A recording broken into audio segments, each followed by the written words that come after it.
Joe Biden up to the task? Here with reaction, former Secretary of State Mike Pompeo. I look at this.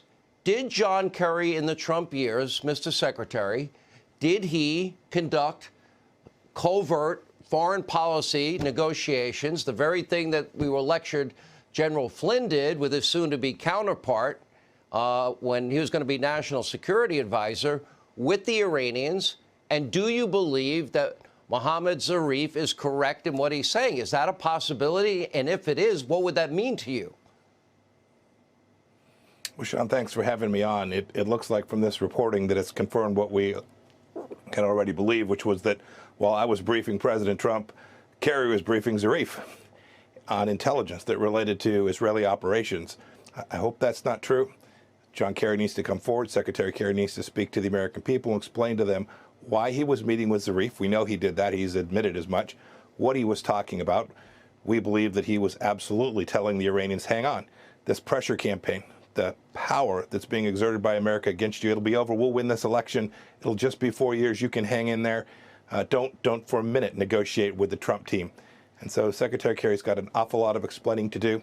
There's no reason to think that these remarks that Zarif made, according to the New York Times, they were made in private. He didn't think they were going to come out. There's no reason to think that he wasn't telling you that he was truly surprised that he did not know about these Israeli operations until Secretary Kerry told him about them.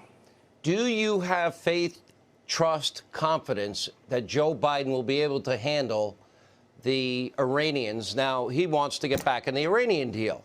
Well, now we have the U.S. Navy being tested right now at this hour. My question to you is, what is the proper response? Sean, I'll tell you what President Trump and our team did.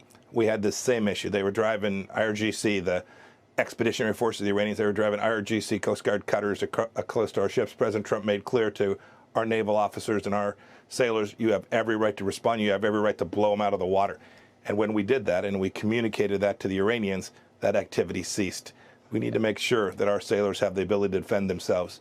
You know, Sean, people may have forgotten, but when Secretary Kerry was in office last time, when he was the Secretary of State, the Iranians not only put cutters around our ships, but they seized our sailors. You remember those pictures, Sean? They were sitting on the pier. They were kneeling down.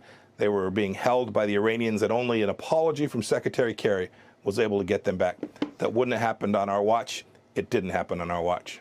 Last question. If the Iranians, if we go back into this deal, you saw the last deal, hundreds of, all the millions of dollars, $1 billion given to the Iranian mullahs. We had no anywhere, any place, anytime inspections. What are we going to get in exchange for this deal? And do you see anything? And isn't there a real reason that the Israelis, the U.S., the Egyptians, Jordanians, the Saudis have now united against Iranian hegemony? What part of this does Joe Biden, John Kerry, Kamala Harris not get? You know, we isolated the Iranians, Sean, like they'd never been isolated before. You name those Arab states, add the Emiratis as well. They all understand that this deal puts them at risk. And our Israeli friends, the Jewish homeland, is under threat. If we give the Iranians this money again, it reduces American security as well. I do not for the life of me understand why they would give the Iranians something in exchange for almost nothing, just for this thing that appears to be an article of faith for them to go back into this deal, to say they did it, this crown jewel of the Kerry Secretary of State time. It would be a big mistake, and it puts Americans at risk.